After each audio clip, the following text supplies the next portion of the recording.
Assalamualaikum warahmatullahi wabarakatuh. A'udzubillahi minasyaitonirrajim. Bismillahirrahmanirrahim. Alhamdulillahilladzi hadana li hadza wa ma kunna linahtadiya laula an hadanallah. Asyhadu an la ilaha illallah wahdahu la syarikalah wa asyhadu anna Muhammadan abduhu wa rasuluh la nabiyya ba'dah. A'udzubillahi minasyaitonirrajim. Bismillahirrahmanirrahim. Ya ayyuhalladzina amanu taqullaha wabtaghu ilaihil wasilah wajahidu fi sabilihi la'allakum tuflihun. Amma ba'd. Para salikin jamaah rahimakumullah, mari kita bersyukur alhamdulillahirabbil alamin ala kulli halin wa nikmatin, atas semua nikmat Allah, dan memohonkan lubernya keberkahan syafaat dari Allah. Mari kita bersolawat, Allahumma sholli ala sayyidina Muhammad wa ala alihi washabihi. Kita akan meneruskan bab kelima tentang fi bayanit taubah wa talqin wal bai'at. Bab yang menerangkan tentang taubat, talqin, bai'at. Karena memang orang yang bersadar, menyadarkan diri dalam rangka menuju Allah, maka dia harus bertaubat. Karena taubat itu mengosongkan dari semua noktah hitam yang ada di dalam diri kita. Dan itu kalau sudah menuju Allah, diminta untuk mencari guru mursyid, untuk dibaiat, ditalkin, dan itulah yang bisa menyebabkan wasilah, yang bisa menghubungkan antara kita dengan guru kita dalam rangka suluk ilallah. Maka dengan demikian orang yang taubat itu adalah dasar. At-taubatu ra'su kullut ta'at.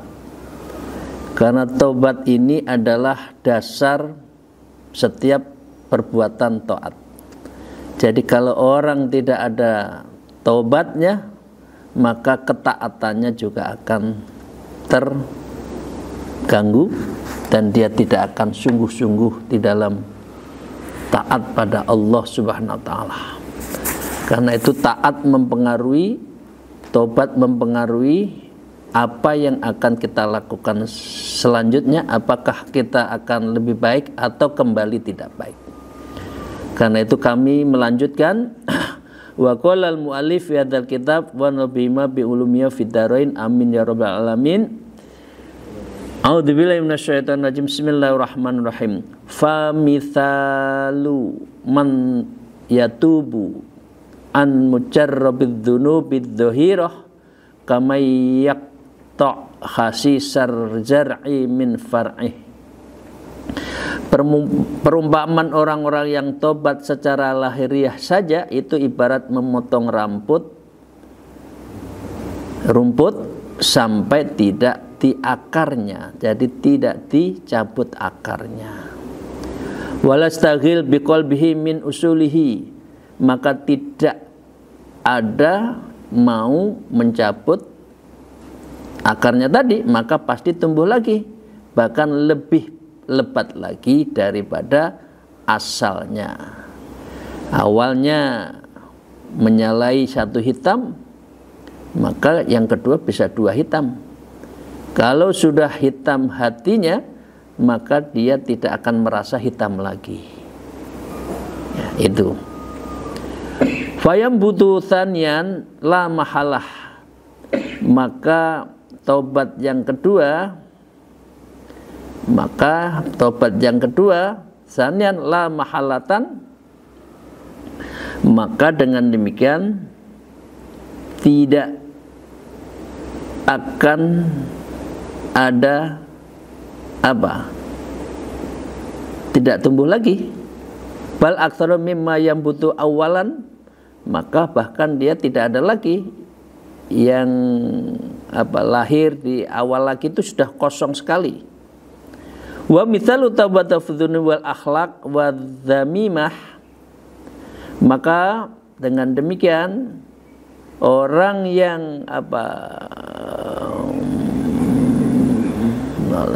wa matul taubat dzunub walal akhlaqil madmimah, maka dengan demikian ahli taubat yang dia hilang dari akar yang jelek itu, ya, madmu dzamimah, kaman yaqta min usulihi, maka seperti halnya orang yang mencabut rumput hingga akarnya.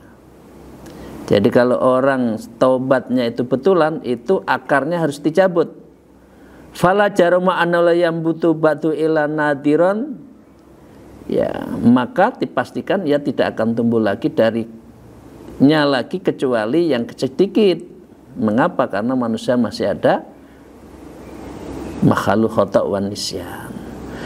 Fal talqin, maka dengan demikian maka baiat wa talqin, dan talqin itu Allahu qad imasiwa lillahi ta'ala, maka dia memotong di dalam dirinya itu tidak ada satupun masih wallahi ta'ala, tidak ada satupun sesuatu selain Allah, min qalbil multakin, dari orang-orang yang ditakin atau orang dibaiat.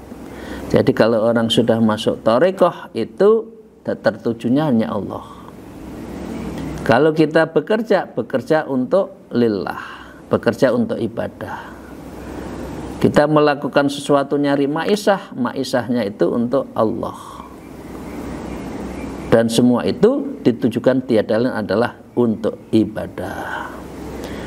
Maka dengan demikian itu bedanya Bapak sekalian ya. Kalau orang tobat tapi tidak betulan, itu seperti memotong rumput saja.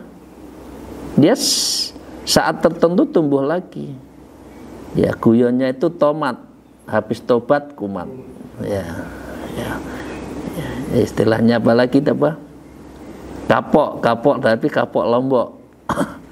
Ya, tambah enak lagi kalau dikasih lauk kan itu. Jadi itu ya Bapak sekalian. Jadi kalau sudah tobat betul, pakai guru, pakai mursyid, pakai baiat, setiap malam kita diminta untuk sholat tobat, itu masih wallahi ta'ala, maka kita bertuju tidak ada sesuatu pun kecuali Allah. La ma'buda illallah, la mahbuba illallah, la maksuda illallah. Tidak ada yang disembah, yang dicinta dan dituju kecuali Allah subhanahu wa ta'ala. Lianna malam yakta'il sajarul murra, ini seumpama orang yang tidak mau memotong batang yang pahit, ya, memang menghentikan maksiat itu kan pahit. Biasanya enak-enakan, biasanya tidak sholat, biasanya minum, biasanya ya perbuatan-perbuatan yang naib itu. Lam yasilus sajarul khulwu maudhi'ah, maka dia tidak akan merasakan bagian manisnya.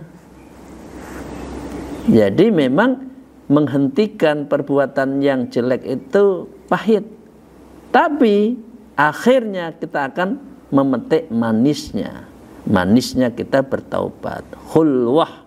Khulwun maudhi'ah. Jadi kita akan merasakan bagian dari manisnya untuk kita melakukan taubat.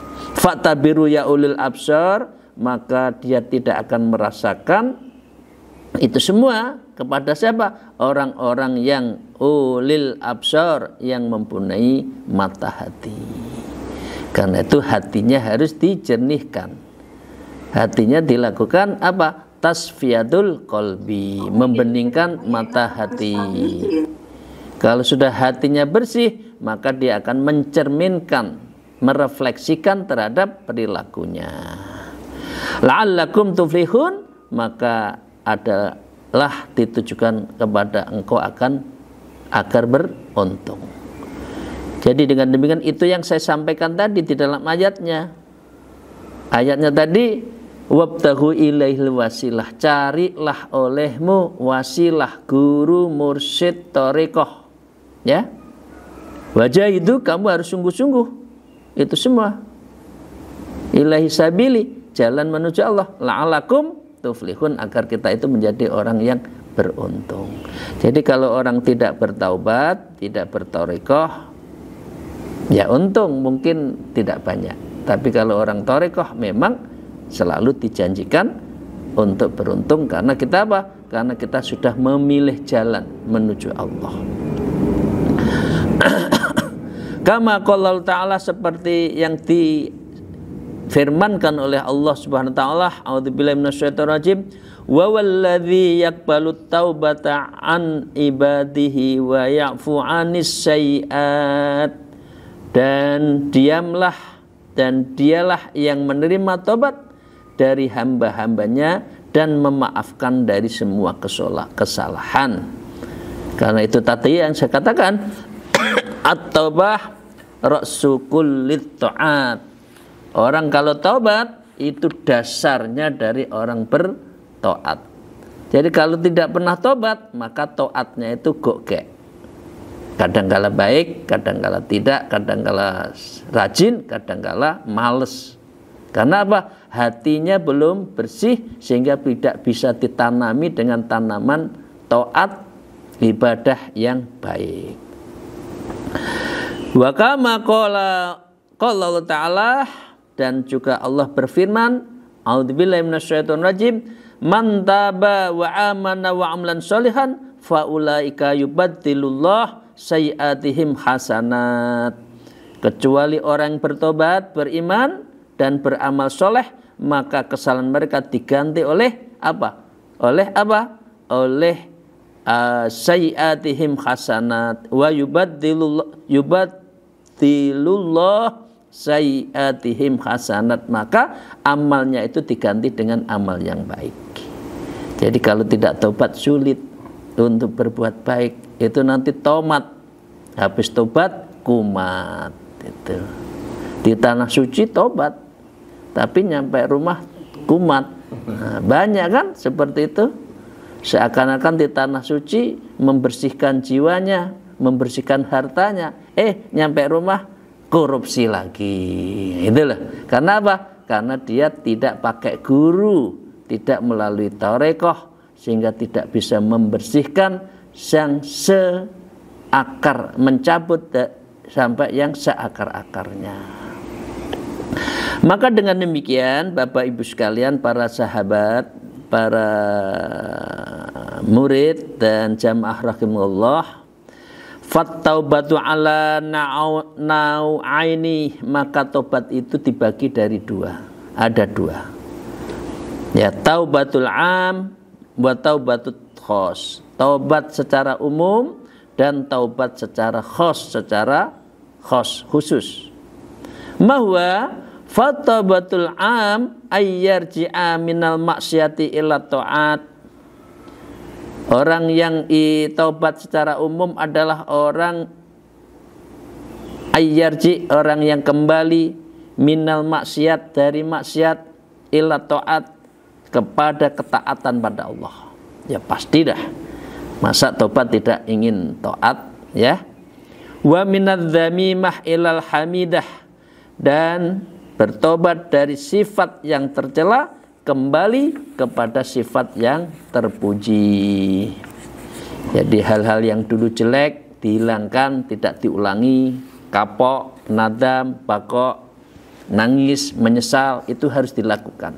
Dan pasti dilakukan dengan sholat tobat, dan diawali dengan mandi tobat, seperti Bapak Ibu sekalian ketika sebelum dibaiat, yaitu mandi taubat, sholat taubat, dan belajar tidur ala jenazah, karena kita nanti akan dimakamkan juga. Biar kita apa? Biar kita betul-betul menyadari atas kesalahan kita semua. Wa minal jahimi ilal jannah, dan kembali dari jalan menuju neraka ilal jannah, ke surga. Itu. Wa min rahatil badan ila masyaqqatin nafsi bidzikir. Tobat yang betul ukurannya adalah tobat dari memanjakan badan, nikmatnya badan, nafsu badaniyah, nafsu haiwaniyah, karena diri manusia itu ada unsur haiwaniyahnya, ya senang-senang, makan yang enak, senggama, itu ya. Dan apa? Ila masyaqqah an-nafsi, sampai bersusah payah, bersedih ria dengan beban yang berat, bizikir, dengan zikir-zikirnya itu mutawamah. Itu baru ada ukurannya, ada measurable-nya, bisa terukur apakah tobat kita itu betul atau tidak. Kita lihat sejauh mana kita riyadhah, ya, kita mujahadah melawan hawa nafsu kita dan meningkatkan zikir-zikir kita. Wal juhdis wasa'il qawin, dan bersungguh-sungguh dalam upaya memperkuat dalam ibadah kita. Jadi kalau kita masih gloma-glami, masih nyantai beribadah, nggak mau baca Quran, nggak mau sholat malam, itu berarti ukurannya taubatnya masih durung tenanan, belum betulan. Itu aja Bapak sekalian, gampang, ngukurnya itu gampang. Itu ya Bapak sekalian ya. Itu namanya adalah at-taubatul ammah, taubatnya orang umum. Sekarang khusus, yang khos. Wa taubatul khos ya, sedangkan taubatnya orang khos ayyarji'a ba'da husuli hadit taubah, setelah melakukan tobat-tobat secara umum tadi ya, minal hasanat ilal ma'arif, maka dia meninggalkan amal-amal yang jelek tadi menuju amal-amal yang baik. Untuk apa? Untuk menuju amal yang bisa menghantarkannya kepada ma'rifat. Itu bedanya. Jadi kalau tobatnya umum, yang penting baik. Tapi kalau tobatnya orang yang khusus, maka dia menuju ma'rifatullah. Maksudnya adalah mencari pahala dengan kembali pada hakikat ibadah, yaitu ma'rifatullah. Man arfa nafsak faqad arfa rabbak. Kalau dia tahu dirinya salah, dirinya dosa, dirinya penuh dengan kekurangan, dirinya banyak maksiat, kemudian dia mau tobat, maka itu sesungguhnya dia adalah sedang menuju ma'rifatullah. Tapi kalau dia tidak tahu, bahkan merasa dirinya benar, tidak ada salah dosa, ya gimana kita akan ma'rifat? Di mana dia akan mengetahui kesalahannya? Ngapain harus bertaubat? Wong dia merasa tidak salah kok. Padahal mana manusia yang tidak salah? Tidak ada kan? Maka setiap hari kita harus kalau orang yang bersuluk itu setiap hari, setiap malam melakukan sholat taubat. Ciri kedua, setelah melanjutkan yang umum tadi ya, yang kedua, wa minal ma'arif ilad darajat, dan meninggalkan amal-amal makrifat. Artinya ma'rifatnya tetap, bukan meninggalkan. Setelah amal ma'rifat, ila amalil darajat, menuju kepada kederajatan yang tinggi. Artinya kita mendapatkan predikat atqakum tadi, wa minad darajati ilal qurbah. Kalau seperti itu, maka menuju alam kedekatan kita dengan alam qurbah, alam kecucian, seperti halnya saat kita dilahirkan. Itu yang disebut dengan alam qurbah, alam sir. Berarti kita sudah menuju kepada kejernihan, kebersihan lagi, seperti halnya saat kita dilahirkan. Orang kalau sudah alam qurbah, berarti alam orang yang sudah dekat dengan Allah, biasanya adalah orang yang sudah diberikan apa? Mukasyafah, dibukakan rahasia, sirul asrar, dibukanya rahasianya rahasia. Itu biasanya orang yang sudah dekat Allah. Wa minal kurbati waladzatin nafsaniyah ilal ladzati ruhaniyah. Kalau sudah seperti itu, dia akan merasakan keintiman ruhaniyahnya itu, ya. Kemudian menikmati ladzatun nafsiyah, lezatnya nafsu badaniyah, ilal ladzati ruhaniyah, sehingga mendapatkan apa? Lezatnya dari sisi ruhaniyah kita. Baca Quran nikmat. Sholat malam itu tidak ogah-ogahan. Zikir itu ngalor ngidul membawa tasbih. Mulutnya tidak pernah berhenti, hatinya tersambung dengan Allah, nikmat. Nah, kalau orang sudah bisa merasakan itu fi kulli nafsin, ya, setiap nafas kita, wa sa'atin, saat tertentu, waktu tertentu, wa kulli halin, dan setiap saat kita berzikir pada Allah, itu berarti kita sudah menuju kepada alam kurbah. Ini kita bisa mendapatkan ladzatun nafsaniyah, dan akhirnya mendapatkan lazzatur ruhaniyah. Lezatnya beribadah itu dirasakan, tidak ogah-ogahan. Wa tarku masyi wallah ta'ala, maka dia adalah taubat itu meninggalkan semua sesuatu itu kecuali Allah. Semua untuk Allah, semua tertuju Allah, punya rezeki Allah, pangkat untuk Allah, rezeki ditujukan pada Allah, keluarga diajak menuju Allah. Wal unsi bihi, maka dia mendapatkan unsyah, mendapatkan keintiman, karena kita sedang dan terus melakukan tatakalam wal mujallasah ma'allah, berbicara ruhaniyah kita, wa tatakalam wa mujallasah, dan kita duduk bersimpuh di hadapan Allah Subhanahu wa taala. Amin ya rabbal alamin. Itu caranya, ukurannya. Al-unsiyah ini adalah terpesona terhadap apa? Al-jalaliyah. Kesempurnaan, kebaikan, keindahan Allah. Kita intim dengan Allah karena kita merasakan jalalallah, kelebihan, kekuasaan, keindahan dari Allah.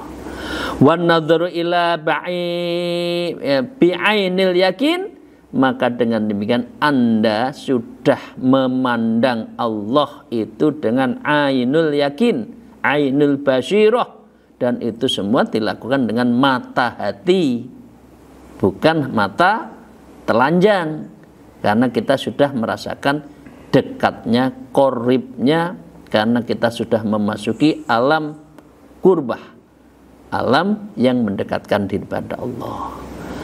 Itu Bapak sekalian ya, moga-moga ya Bapak sekalian, mari kita bertaubat. Syukur-syukur taubatnya itu dengan guru diajari cara taubat yang benar. Dari situlah maka itu bedanya dari taubatnya orang umum dan dengan taubatnya orang khusus. Orang kalau khusus berarti dia ma'rifatullah, dan itu semua dijalani melalui tariqat hakikat, ma'rifat hakikat. Itu Bapak sekalian. Kita lanjutkan sedikit. Wa qala al-mu'allif fi hadzal kitab wa haula'il madhkuratu min kasbil wujud, semua upaya meninggalkan dosa di dalam taubat awam itu merupakan hasil dari apa? Wujud. Ukurannya lahiriah wujud. Biasanya dosa, ndak dosa. Biasanya nggak sholat malam, mau sholat malam. Biasanya ndak baca Quran, baca Quran. Itu hasil bagi yang umum. Karena ukurannya itu. Kalau sholat tobat juga nggak ada amalan-amalan khususnya, nggak mau zikir, baca Quran, belum. Jadi panjenengan bisa lihat piyambak mawon. Baca Quran kah? Sholat malam kah? Zikirnya ngalor ngidul kah? Auratnya di jalan kah? Nah, kalau itu dijalankan mudawamah, berarti insya Allah kita sudah melakukan taubatul amah, karena wujudnya adalah sudah kelihatan. Wa kasbu wujud dzambun. Ya, maka dengan demikian, sedangkan hasil kerjanya, hasil dari orang-orang yang taubat amah itu adalah diampuni dosa-dosanya, ya. Nah, maka dengan demikian kalau sudah diampuni, itu adalah sudah menuju pada apa? Taubatul khosoh. Kama kila, seperti yang disampaikan, ya. Wujuduka dzambun wala yuqasun. Ya, Bapak sekalian, bihi wa dzambun akhar. Wujudmu adalah dosa yang tidak dapat dikiaskan dengan dosa yang lain. Artinya dosa-dosa kita sudah diampuni oleh Allah. Kalau dosanya itu, kalau taubatnya taubat khosoh. Wa kama qalal akbar, dan ulama-ulama besar mengatakan begini. Ulama sufi, ya, ulama akbar, ulama sufi tasawuf. Beliau mengatakan hasanul abrori sayyiatul muqarrabin. Kebaikan bagi orang yang baik adalah keburukan bagi orang-orang yang didekatkan dengannya. Artinya itu begini. Kalau kita baik dan merasa cukup baik, itu belum berhasil. Itu jelek bagi orang yang didekatkan oleh muqarrabin. Karena itu seorang yang sudah taubat khusus ingin baik, lebih baik, dan terus ingin baik. Ingin dekat, lebih dekat, dan ingin terus dekat dengan Allah. Wa sayyi'atul muqarrabin hasanul abror, dan kejelekan orang yang didekatkan itu hasanah baik abrar. Tapi bagi orang umum mulai mendekatkan diri itu sebuah kebaikan. Jadi orang kalau sudah masuk dalam alam kurbah, maunya itu ingin baik. Hari ini 2 lembar, besok 5 lembar. Hari ini setengah juz, maka setiap hari minimal one day one juz. Itu ukurannya, Bapak sekalian. Nah, terus bendino ora tau maca Quran itu terus piye? Katanya ingin dekat dengan Allah loh. Bicara dengan Allah, kalam Allah aja nggak mau itu loh. Coba bayangkan manusia modern itu, Quran aja nggak disentuh itu loh, gimana? Deres itu ragelem. Nah, itu adalah berarti taubat kita belum baik. Maka dengan demikian orang yang disebutkan tadi, ya hasanatul abror sayyatul muqarrabin tadi, itu yang menyebabkan orang ingin dekat, bersih, ya, ingin suci. Waladzalika karena Nabi sallallahu alaihi wasallam yastaghfiru kulli yaumi mi'atan marratin.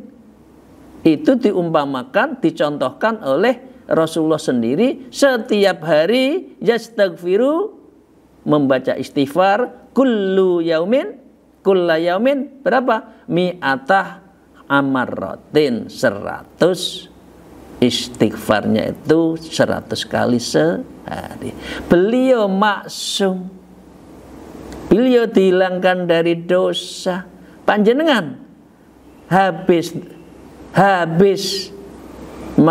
sholat lamcing, habis salam pelencing, istighfarnya kapan? Astagfirullahaladzim, itu kapan?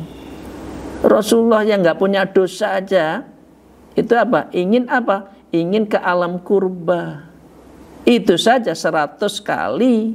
Panjenengan kita, ya Allah, mestinya jauh lebih banyak dari 100 kali, karena dosa panjenengan, dosa kita itu banyak. Dosa di kantor, dosa di kerjaan, dosa dengan teman, di keluarga. Ngono lho, ndak gelem istighfar. Minimal 100 sekali.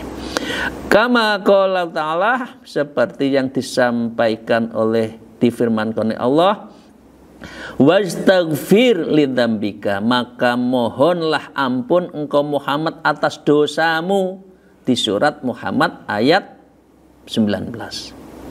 Rasulullah saja diminta untuk minta ampun. Le panjenengan piye sih maca Quran ndak gelem, istighfar nggak gelem, sholawat nggak gelem? Memangnya panjenengan kita semua melebihi dari Nabi apa? Ayo bertoriko, karena toriko itulah cara untuk lebih mudah mendekatkan diri pada Allah. Wastaghfir li dzambika, wahai Muhammad, kamu mintalah ampun pada Allah, istighfar, sholat tobat. Ai li dzambika wujudika, yang dimaksud adalah dosa atas wujudmu itu, maka kamu istighfar. Wa hadza huwa inabah, maka dengan demikian karena sesungguhnya ini adalah inabah, kembali kepada kesucian, kembali kepada Allah Subhanahu wa taala. Fa innal inabah, maka sesungguhnya orang yang inabah ya itu adalah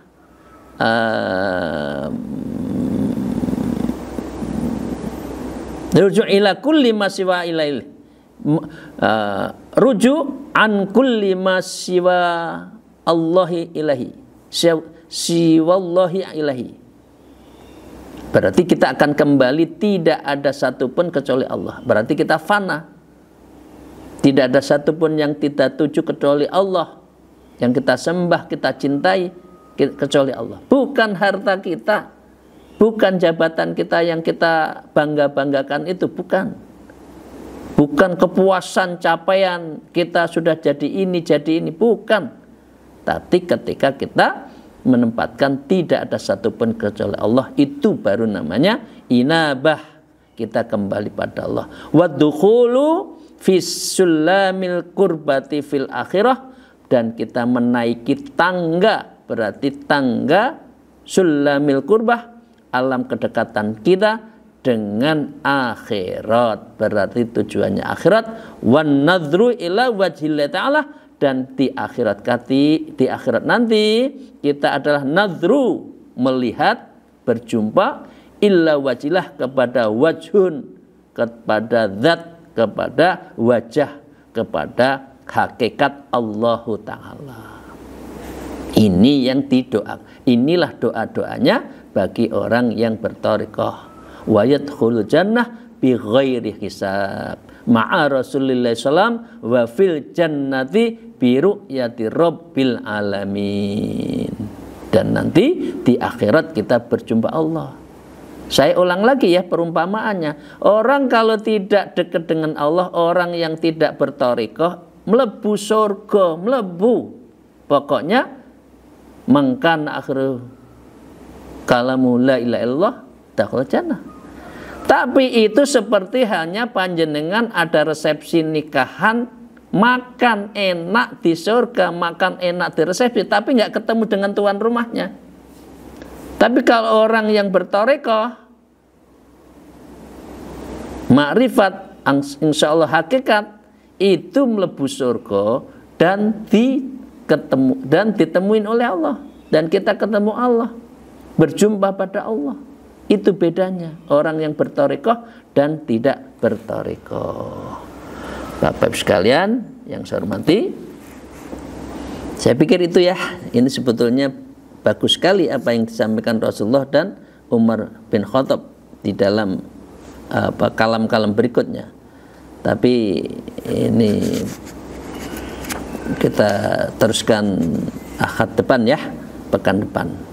Intinya Rasulullah bersabda, innalillahi ibadan abdanuhum fid dunya wa kulluhum tahtal arsy. Sesungguhnya hamba-hamba yang dekat Allah itu adalah badannya, ibadan abdanuhum fid dunya, badannya di dunia, wa qulubuhum tahtal arsy, sedangkan hatinya bergantung, bergumantung di atas arsy, berarti kita sudah di alam kurba. Tapi ini kita bahas insya Allah di pekan depan. Demikian, terima kasih Bapak-Ibu sekalian. Mohon maaf atas segala kekurangan saya. Sekali lagi mohon maaf kalau saya terlalu keras dan mengajak untuk berthariqah ya. Karena kalau nggak thariqah itu urip yang ngono-ngono tok loh Pak.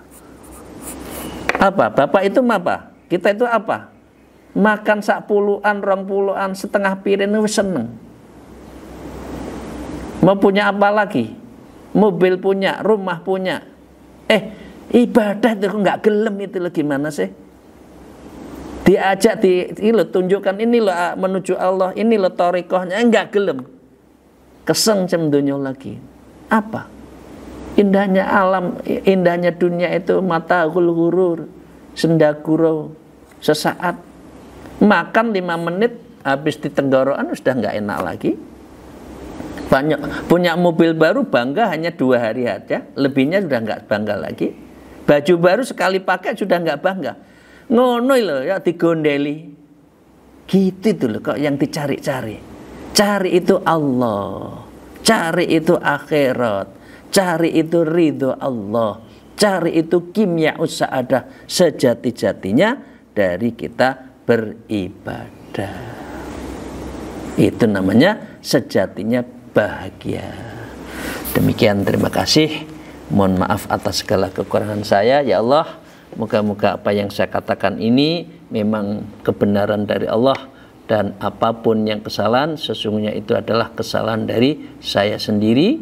Untuk itu mohon kiranya berkenan untuk memaafkan. Akhirul kalam, alfu minkum, wallahul muwafiq ila aqwamit thariq. Assalamualaikum warahmatullahi wabarakatuh.